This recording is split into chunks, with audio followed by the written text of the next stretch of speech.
Саламатсыздарбы? Мен Берди Колонурбу. Бүгүнкү Чебер колдор программасында биз ошо жаңы жылга даярданып, жаңы жылдык бир коздоочу буюмду жасайбыз. Ал үчүн бизге керектелүүчү нерселер бул материал болуп эсептелет. Биздин учурда бул ошо атлас материалы, жашыл түстө, сызгыч, мел, кайчы, жана дагы термоклей пистолет болуп эсептелет. Булавки, жана зым же болбосо картон же таякчаны колдонсо болот. Гүл, бул коздоочу нерселерге кирет. Буну дагы ар ким өзүнүн каалоосуна жараша, мүмкүнчүлүгүнө жараша алса болот. Биздин учурда бул гүл, ленталар, ар түрдүү түстөгү жашыл, кызыл, сары түстөгүлөр. Анда эмесе баштадык. Ошо алгач материалды кыркып алабыз.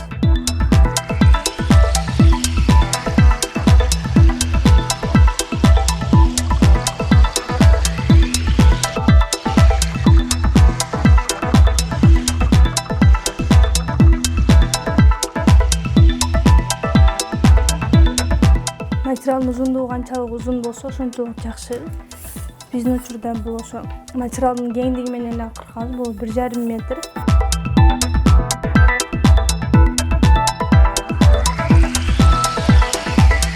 Ал эми жондугун ошо 15 сантиметр кылсак болот.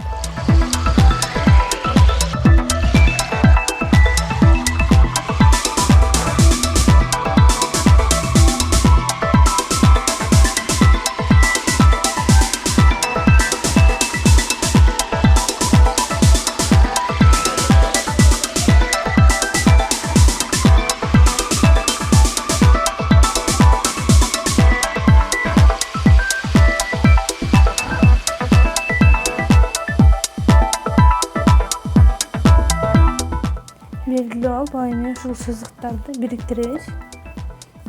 Бириктиргенде кыркканда ыңгайлуураак болот.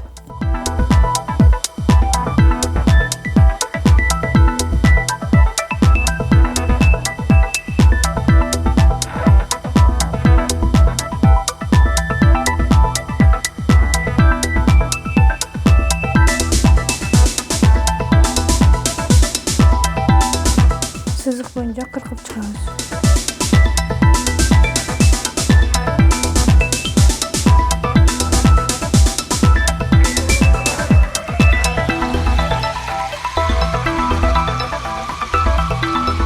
Алганды тең бүктөп тигип чыгабыз. Ал үчүн биринчи ошо ийне менен саялабыз, тигүүгө ыңгайлуу болгон үчүн.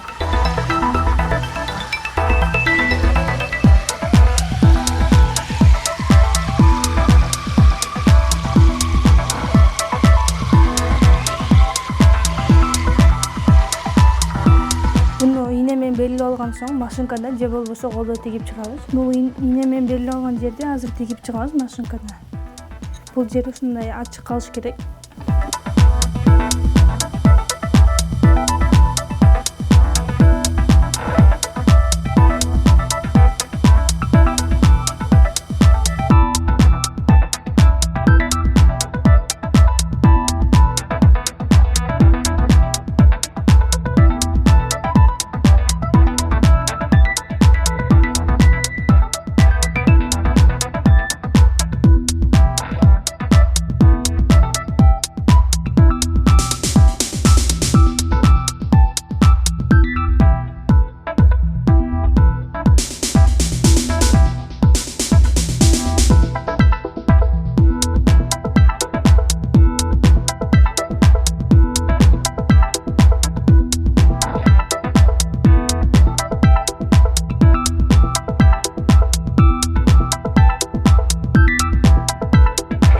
Буну тигип алган соң бир аз тырыштырып чыгабыз. Ал үчүн ошо тиккен тигиштеги жипти тартып, бир аз тырыш берип чыгабыз.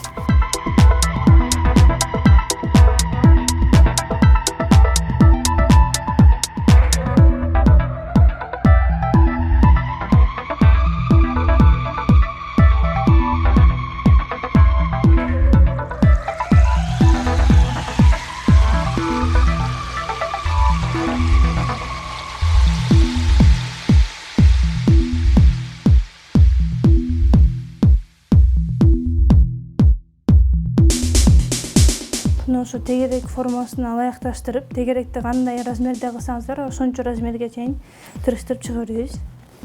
Меники бир аз кичинекейирээк болот. Ошондуктан да бир аз тырыштырам.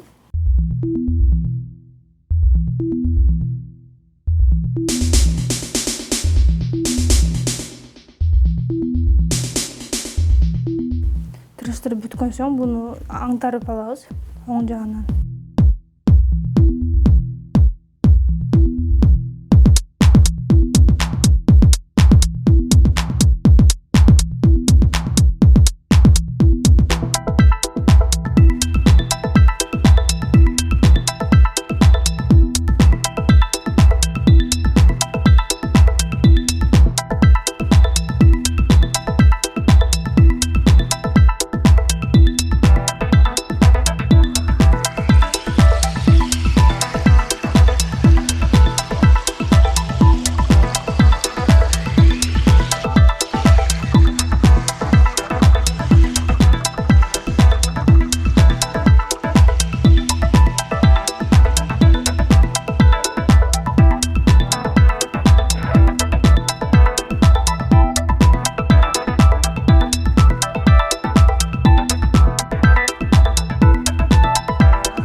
Ушундай формада болду. Буну ошо зымга же болбосо картондун ичине салып койсок болот. Зымды ошо тегерек формада кылып алабыз.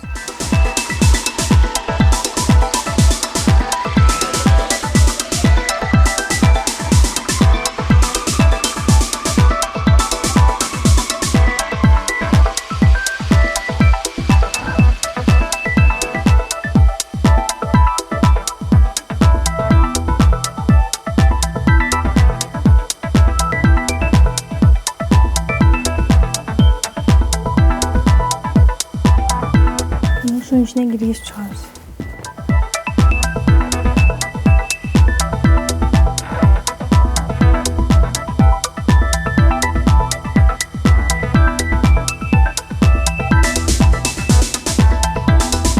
Girgizip бүткөн соң ошо тоголук чогулуп туюк кылып алабыз.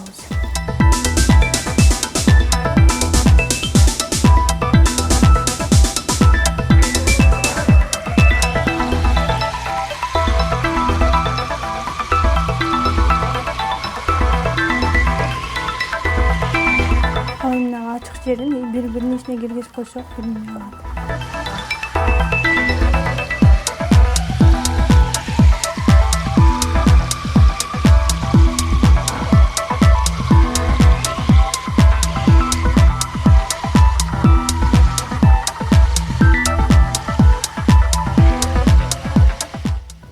Bunu kozdoo үчүн биз ар кандай ленталарды же болбосо гүлдөрдү колдонобуз.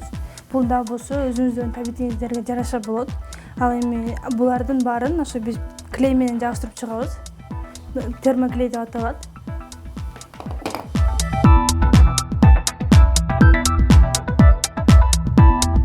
Алгач эле ошо лентаны кыркып алып, өзүңүздөр каалаган размерде. Мен болсо буну 20 см кылып кыркып алам.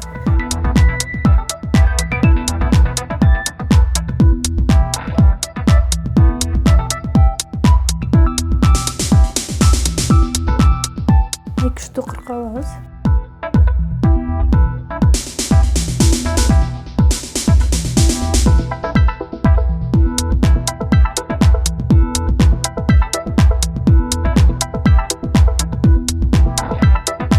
Bunu kırkalgan soң bantик formasına байлап чыгабыз.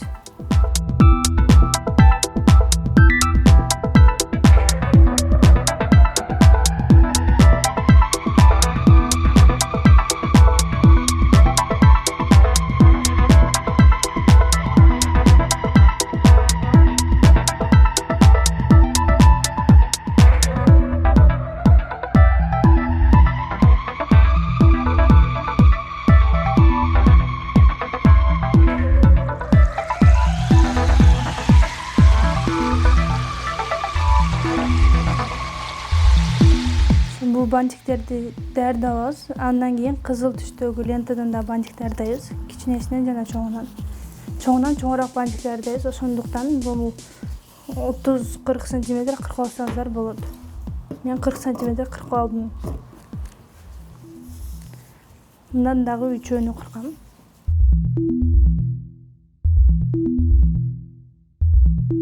Муну да бантик формасына байлап чыгам.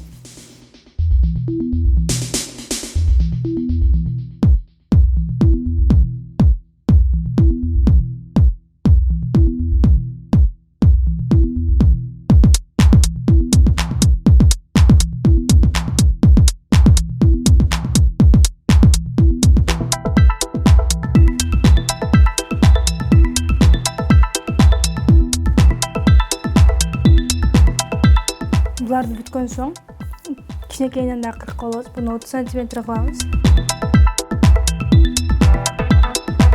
Мындан да үчөөнү кыркабыз.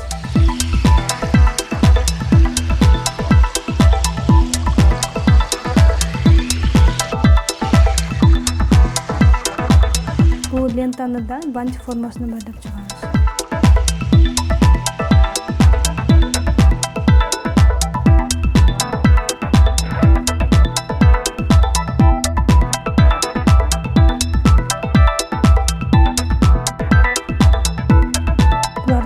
So'ng gullarni tayyorlab olamiz. Bo'lib turgan gul.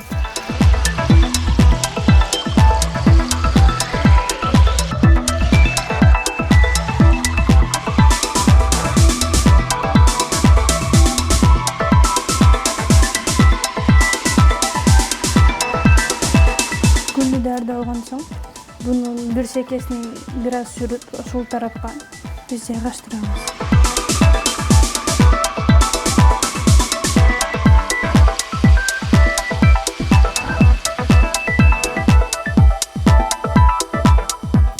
Барын ошо клейлөө менен жабыштырып чыгабыз.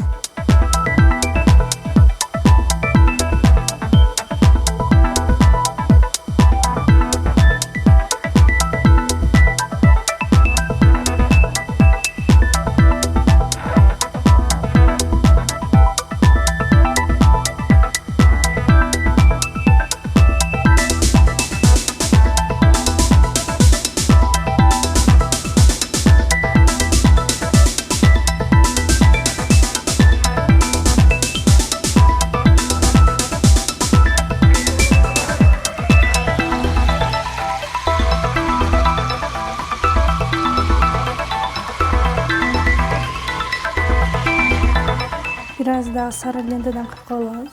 Uzunrak, cana çoğunrak kalın. 30 cm kırıyoruz.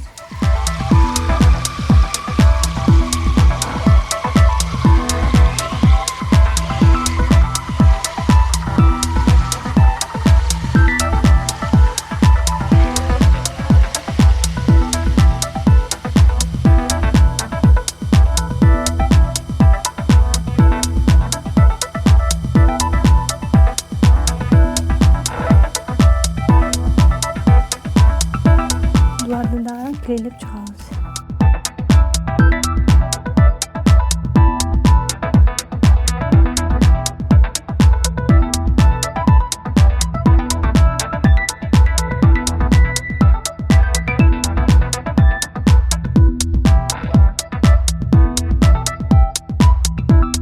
Ал эми гүлдөрдү клейлейбиз.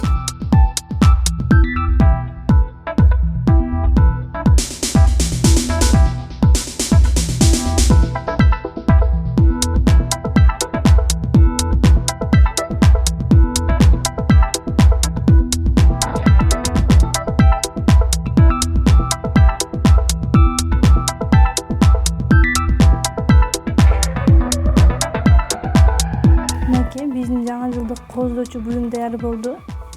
Буну да өзүңүздөр каалагандай кылып коздосоңуздар болот. Ар түрдүү ленталар менен, гүлдөр менен жана дагы даяр оюнчуктарды дагы баягы ёлкага илүүчү оюнчуктардан дагы жабыштырып койсоңуздар болот. Буну көбүнчө ошо киребериште эшикке илип койсо жакшы көрүнөт. Биздин коздоочу буюмубуз даяр болду. Ушуну менен бизге бөлүнгөн убакыт соңуна жетти. Саламатта калыңыздар.